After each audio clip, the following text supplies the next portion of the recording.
दोस्तों, मैं हूँ Rajan Kumar Dubey. As a expert of English language. आज मैं सभी को जो है एसर्टिव एंड एक्सक्लेमेटरी सेंटेंस के बारे में बताऊंगा।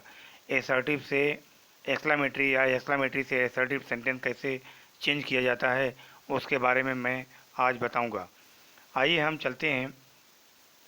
जैसा कि एक्सक्लेमेटरी का फार्मूला है, देखिए एक्सक्लेमेटरी का फार्मूला है वाट, इसके बाद एन आता है, एडजेक्टिव आती है, सब्जेक्ट आता है, वर्ब होता है, इसके बाद एक्सक्लेमेटरी चिन्ह होता है। और वाट से चालू होने वाले और एक हाउ से चालू होने वाले हैं।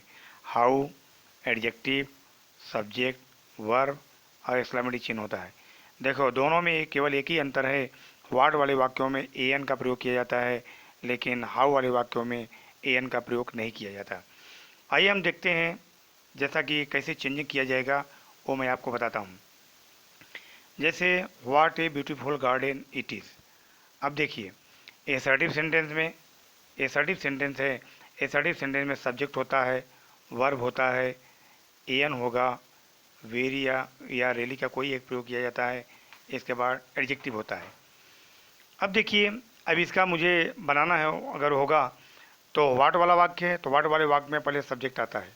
सब्जेक्ट सब्जेक्ट यहाँ पर ईट आ गया, इसके बाद वर्ब आएगा।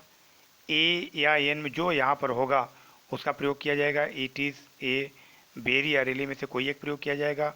ब्यूटीफुल एडजेक्टिव आएगा, इसके बाद जो है नाउन आएगा, ब्यूटीफुल गार्डन। आगे और हम बताते हैं what a nice idea you have. तो what a nice idea, exclamatory वाक्य में what a nice idea you have. तो इसका एसर्टिव में क्या होगा, पहले सब्जेक्ट आएगा, इसके बाद वर्ब आएगा। वर्ब कौन है, हैव है। यू हैव, ए आएगा, very nice idea.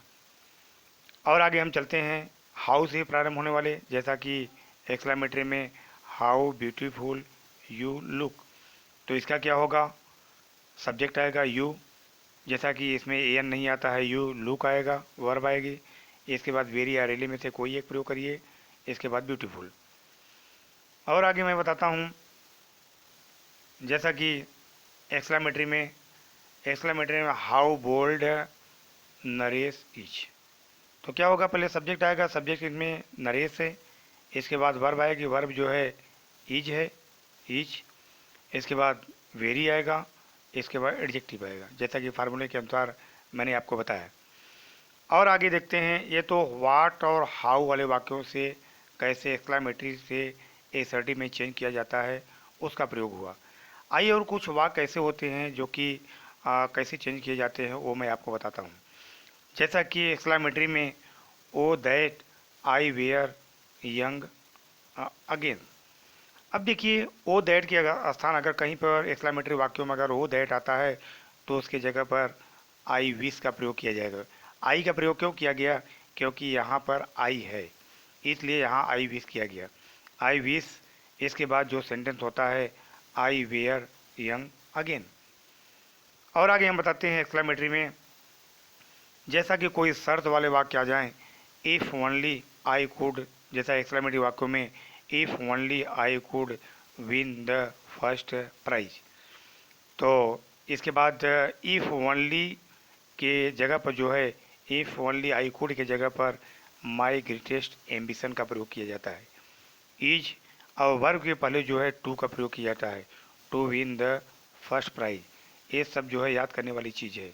If only I could की जगह क्या प्रयोग किया जाएगा, माई ग्रेटेस्ट एम्बिशन, जो कि एक नियम का द्वार है।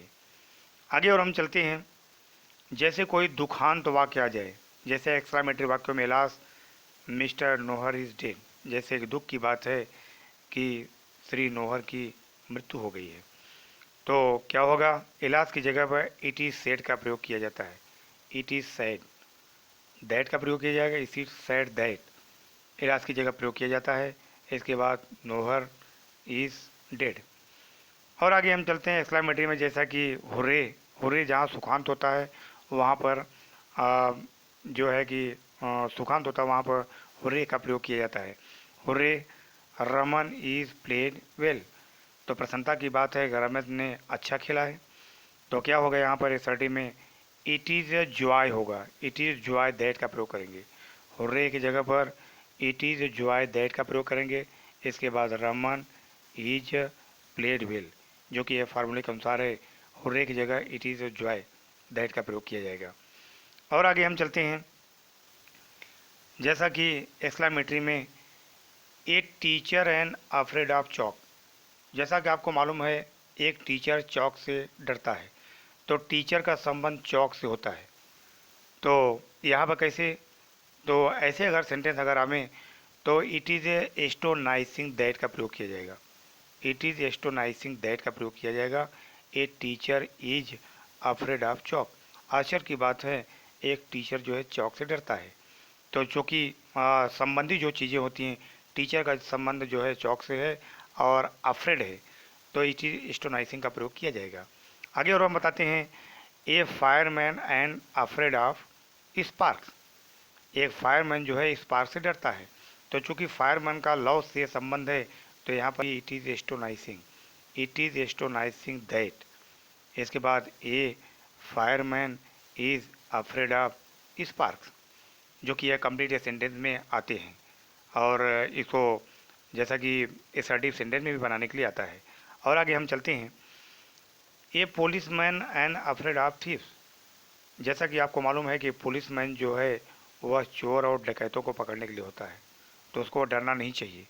तो ऐसे वाक्यों में कैसा प्रयोग किया जाएगा, it is astonishing that a policeman is afraid of thieves, ऐसा वाक्य बनाया जाता है।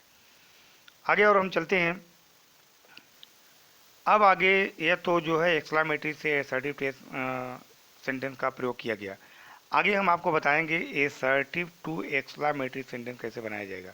तो जैसा कि आपको मालूम है कि असर्टिव सेंटेंस का फार्मूला है, सब्जेक्ट होता है, वर्ब होता है, ऑब्जेक्ट होता है।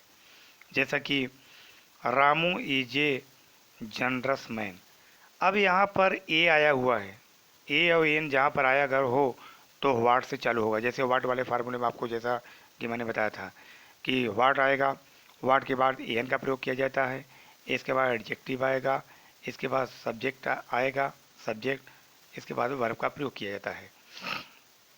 आगे और हम देखते हैं, जैसा कि असर्टिव में रोज इज वेरी ब्यूटीफुल, अब यहाँ पर ए एन का प्रयोग नहीं किया गया है।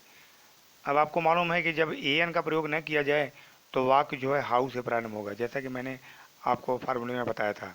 हाउ आएगा, इसके बाद जो है ऐसे वाक्यों में हाउ का प्रयोग किया जाएगा, इसके बाद एडजेक्टिव आएगा, इसके बाद सब्जेक्ट आएगा, इसके बाद वर्ब आएगा, इसके बाद जो है एक्सक्लेमेटिव चिन्ह आएगा।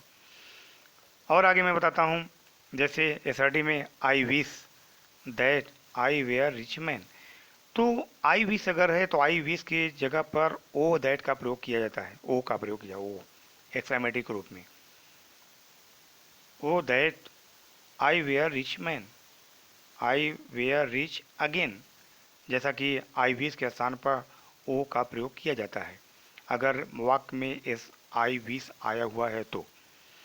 आगे और हम बताते हैं, जैसे असर्टिव में इट इज सेड, अगर इट इज सेड है दैट ही इज डेड, तो क्या होगा, इट इज सेड की जगह पर एलास का प्रयोग किया जाएगा। इट इज सेड दैट की जगह पर क्या प्रयोग किया जाता है, एलास का प्रयोग किया जाएगा। एलास, अब इसके बाद जो शब्द होते हैं उसका प्रयोग एलास, एक्सक्लेमेटिव चिन्ह, इसके बाद सब्जेक्ट, वर्ब का प्रयोग किया जाएगा, ही इज डेड। आगे और असर्टिव में बताते हैं, इट इज़ जॉय, जहाँ जॉय का प्रयोग किया जाता है, it is Joy that they have one the one the match, तो जहाँ जॉय का प्रयोग होता है वहाँ पर हुर्रे आता है। एक्सक्लेमेटरी में क्या आता है, हुर्रे, तो हुर्रे का प्रयोग किया जाएगा, यहाँ हुर्रे हुआ, इसके बाद एक्सक्लेमेटिव चिन्ह होगा और सब्जेक्ट हुआ, दे का प्रयोग किया जाएगा, वर्ब होगा और इसके बाद ऑब्जेक्ट का प्रयोग किया जाएगा। यह हुआ असर्टिव टू एक्सक्लेमेटरी और एक्सक्लेमेटिव टू असर्टिव, जो कि इंग्लिश मीडियम में और हिंदी मीडियम में जो है 10th और 12th में इनको चेंज करने के लिए आता है। और यह जो है 1 नंबर का या 2 नंबर के मार्क्स के रूप में आते हैं और लगभग देश के सभी बोर्ड में आते हैं। जैसा कि यह वीडियो आपको पसंद आया होगा, लाइक और शेयर जरूर करिएगा। जय हिंद, जय भारत।